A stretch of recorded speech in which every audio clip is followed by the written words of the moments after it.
नमस्कार, मैं संदीप चौधरी आप सभी लोगों का बैंकिंग एकेडमी के इस YouTube channel study with banking academy में हार्दिक अभिनंदन करता हूं। किसी ने बहुत सुंदर पंक्तियां लिखी है कि सफर में मुश्किलें आए तो हिम्मत और बढ़ती है। सफर में मुश्किलें आए तो हिम्मत और बढ़ती है। कोई अगर रास्ता रोके तो जरूरत और बढ़ती है। अगर बिकने पर आ जाओ तो घट जाते हैं दाम अक्सर। अगर बिकने पर आ जाओ तो घट जाते हैं दाम अक्सर। ना बिकने का इरादा हो तो कीमत और बढ़ती है।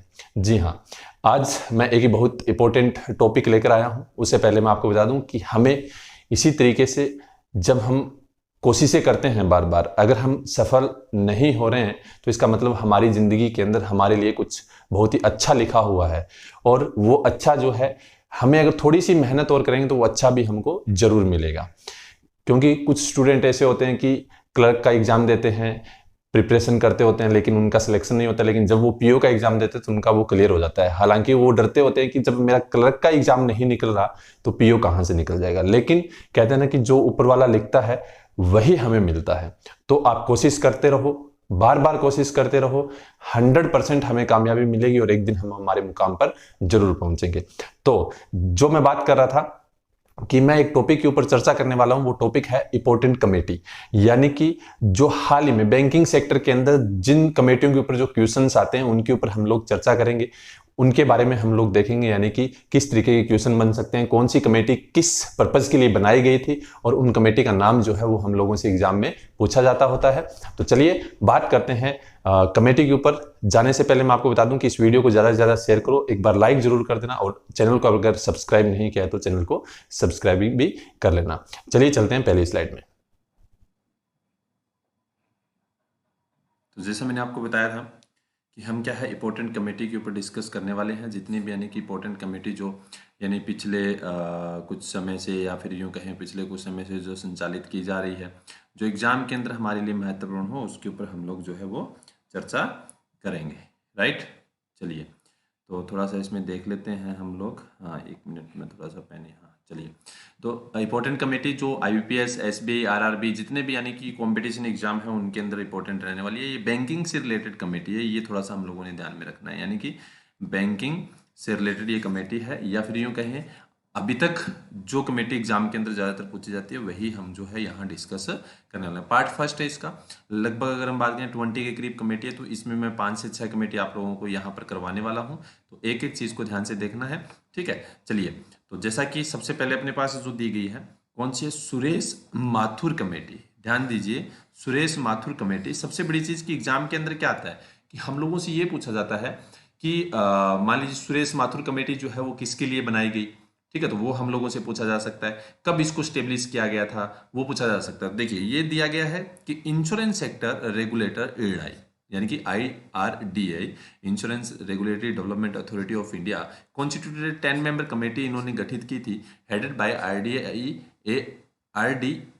IRDA senior joint director Suresh Mathur के यानी कि तत्वाधान में ये जो है कमेटी बनाई गई थी to look into a possibility of enhancing FDI, यानी कि FDI जो है ना वो इस सेक्टर में किस तरीके से बढ़ाया जाए, कितना होना चाहिए, जो इंटरमीडिएट पर्सन होते हैं, ठीक है, उनकी FDI जो है वो यहाँ पर कितनी हो, ठीक है, ये निर्धारित करने के लिए इन्होंने क्या है ये कमेटी जो है बनाई थी। अब हम लोगों से पूछा जा सकता है कि enhance FDI in insurance intermediaries and TPA, ठीक है। तो इसके लिए यानी कि कौन सी कमेटी गठित की गई थी, तो आपके सामने ऑप्शन में क्या होना चाहिए? सुरेश माथुर होना चाहिए, तो ही आपका आंसर सही होगा, अन्यथा नन ऑफ दिस। तो हमने ध्यान रखना है कि to suggest way to enhance क्या FDI in insurance intermediate and TPA, ठीक है। सबसे बड़ी चीज है, ये ध्यान रखना हम लोगों ने, ठीक है। तो कहने का मतलब ये कमेटी जो है हमारे लिए इंपॉर्टेंट है, एग्जाम के अंदर हम लोगों से पूछा जा सकता है, ठीक है। इसको थोड़ा सा डिटेल से इसलिए आपको ये दिया गया है ताकि आप पढ़ो तो ये थोड़ी बहुत क्या है आपको याद रहे, इसलिए ये चीज़ें जो है मैंने थोड़ी सी डिटेल से यहाँ पर दी है। तो इसको एक बार आप लोग रीड आउट करोगे और इसको देखोगे, लेकिन इतना तो याद रखना ही रखना है कि सुरेश माथुर कमेटी 2014 के अंदर स्टेब्लिश की गई थी। किसके लिए? Enhance FDI insurance intermediates and TPA के लिए, राइट। तो ये हम लोगों ने ध्यान में रखना है। होप सो ये इतनी बात आपको समझ में आई होगी। मोस्ट इंपॉर्टेंट भी है और जरूरी भी है, हमें याद होना चाहिए। चलिए आगे बात करते हैं। नेक्स्ट सेकंड, अनिल कौशल कमेटी। क्या नाम है? अनिल कौशल कमेटी, ठीक है। तो किसके लिए बनाई गई थी, तो मैंने आपको क्या बोला कि ये डिटेल से आप लोग रीड आउट कर लोगे ये सारी चीजें, ठीक है, ताकि क्या है आप इसको डिटेल से पढ़ोगे ना तो ये याद रहेगी। इसलिए मैंने इतना डिटेल आपको क्या है यहाँ पर दिया है, बताने की आवश्यकता नहीं होनी चाहिए, ठीक है। चलिए, कब स्टेब्लिश किया गया था, तो जैसे दिया गया 2013 के अंदर इसको स्टेब्लिश किया गया था। पर्पज क्या था, to examine the recommendation made by the TRAI on the pricing of spectrum, इनके जो प्राइस है स्पेक्ट्रम्स के, ठीक है, उनको किस तरीके से निर्धारित किया गया उसको ध्यान में रखने ट्राई के माध्यम से, telecom regulatory authority of India है ये, ठीक है। तो इसलिए ये कमेटी जो है वो बनाई गई थी, तो हम लोगों ने ये भी यहाँ पर ध्यान रखना है। अनिल कौशल कमेटी किसके लिए थी, तो to examine the recommendation made by the TRAI on the pricing of spectrums, right. तो ये हम लोगों ने याद रखना है, ये भी मोस्ट इंपॉर्टेंट कमेटी है, पहले भी एग्जाम में आ चुकी है, आगे भी हम लोगों से पूछा जा सकता है। 2013 के अंदर इसका गठन जो है वो किया गया था, राइट। चलिए, तो इसी के साथ जो हमारे सामने नेक्स्ट जो है वो कौन सी है, ध्यान दीजिएगा, जैसे दिया गया है उर्जित पटेल के, बहुत ही ज़्यादा इंपॉर्टेंट है, बहुत ही ज़्यादा महत्वपूर्ण है, क्योंकि पहले भी एग्जाम में 2-3 बार आ चुकी है, आगे भी आने की पूरी संभावना है। उर्जित पटेल कमेटी किसके लिए बनाई, उर्जित पटेल जो आरबीआई के गवर्नर क्या है, डिप्टी गवर्नर रह चुके हैं, ठीक है। तो ये हम लोगों से पूछा जा सकता है, ध्यान रखना है। The expert committee headed by Urjit Patel, deputy governor of RBI, was appointed to examine the RBI monetary policy framework, किसके लिए, आरबीआई की मॉनेटरी पॉलिसी फ्रेमवर्क है उसको मेंटेन करने के लिए, उसको देखने के लिए कमेटी जो है वो बनाई गई थी।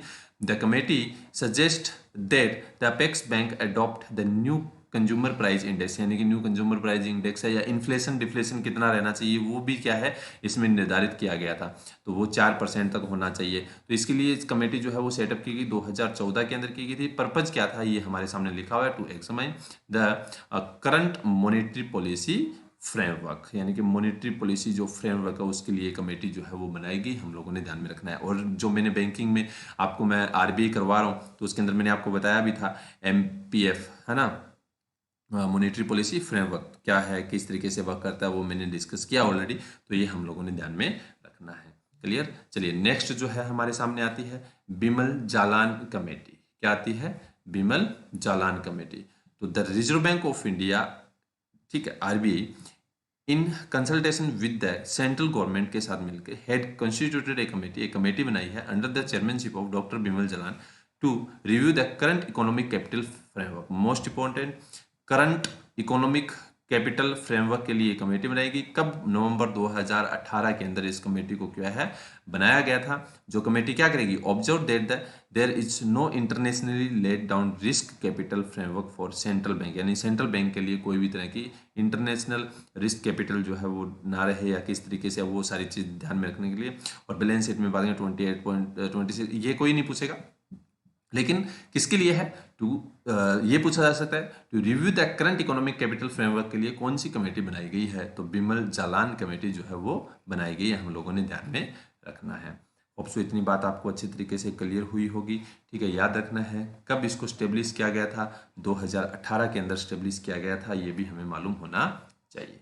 होप सो इतनी बात आपको समझ में आई होगी। देखो, लेक्चर जो है ना ज़्यादा बड़ा नहीं होगा, 5 से 7, 8, 10 मिनट का लेक्चर है, अच्छे तरीके से इसको देखना है, अच्छे तरीके से एक एक चीज़ को समझना और पढ़ना भी, साथ में स्क्रीनशॉट लेते रहो, ताकि क्या आपको पता चलता रहेगा भी हाँ इससे विमल जालान कमेटी के अंदर क्या था और उससे पहले उर्जित पटेल में क्या था, तो इस तरीके की जो चीज़ें हैं वो हमें पता चलती रहेगी। क्लियर। चलिए आगे चलते हैं नेक्स्ट न्यूज़ के अंदर, जैसे कि हमारे सामने दिया गया है, देखिए क्या है लिखा हुआ है, दामोदरन कमेटी। भाई मोस्ट इंपॉर्टेंट कमेटी ये भी, दामोदरन कमेटी क्या है, RBI constituted the Damodaran committee to look into customer service in banks, यानी कि कस्टमर सर्विस किस तरीके से प्रोवाइड करवा जा रही है बैंक के द्वारा, rendered to retail and small customers, यानी जो रिटेल, हम कौन से कस्टमर है, मैंने आपको बहुत बार बोला है हम रिटेल बैंकिंग यूज करते हैं, तो हमारे लिए ये कमेटी जो बनी हुई है, यानी कि हमें किस तरीके से जो सर्विस है बैंकों द्वारा किस तरीके से प्रोवाइड करवाई जा रही है उसके लिए,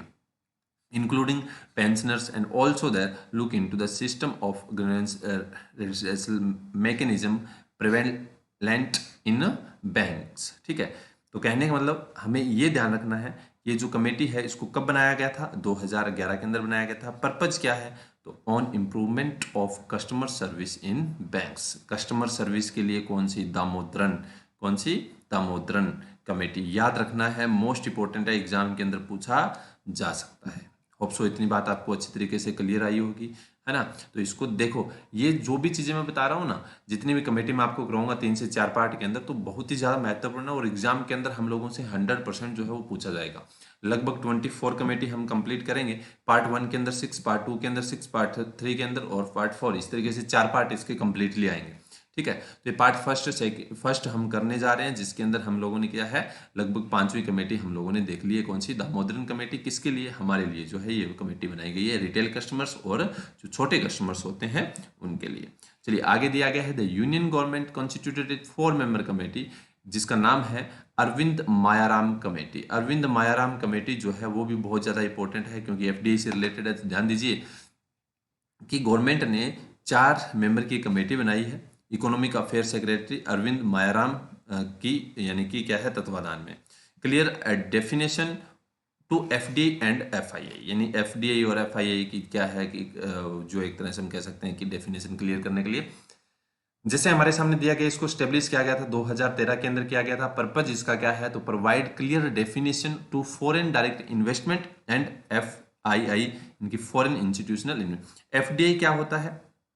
तो मैं थोड़ा सा यहाँ से पहले गायब हो रहा हूँ, फिर मैं आपको यहाँ से समझाता हूँ, क्योंकि आपको पूरा दिखाई दे। चलिए देखो क्या है एफडीआई, क्या होती है, ध्यान से देखिएगा।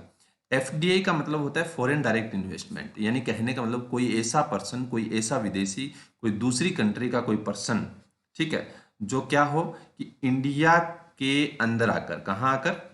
इंडिया में आकर, ठीक है, इन्वेस्टमेंट कर रहा हो। क्या कर रहा हो? इन्वेस्टमेंट कर रहा हो, तो उसे कहा गया एफडीआई।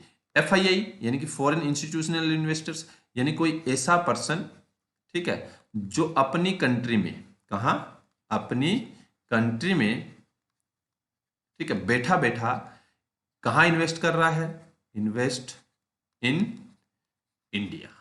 कहाँ इन्वेस्ट कर रहा है? इंडिया के अंदर। यानी कहने वाला हमारे लिए एफआईआई जो क्या है कि एक ऐसा पर्सन जो इंडिया से बाहर बैठा है और वहां बैठा बैठा यानी कि इंडिया के अंदर इन्वेस्टमेंट कर रहा है, तो उसे कहा गया है क्या? एफआईआई। इसका मतलब क्या हो गया कि कहने का मतलब कि जो शेयर मार्केट, शेयर खरीदते हैं, कोई पर्सन शेयर खरीद रहा है, अपनी कंट्री के अंदर बैठा है, यहाँ नहीं आया, कंट्री के अंदर बैठा बैठा वो शेयर खरीद रहा है, यानी इसका मतलब क्या हो गया कि वो फॉरेन इंस्टीट्यूशनल इन्वेस्टर्स है। एफडीआई यानी कि वो पर्सन यहाँ आकर, इंडिया के अंदर आकर अगर इन्वेस्टमेंट कर रहा है, तो वो हो गया एफडीआई यानी कि फॉरेन डायरेक्ट इन्वेस्टमेंट।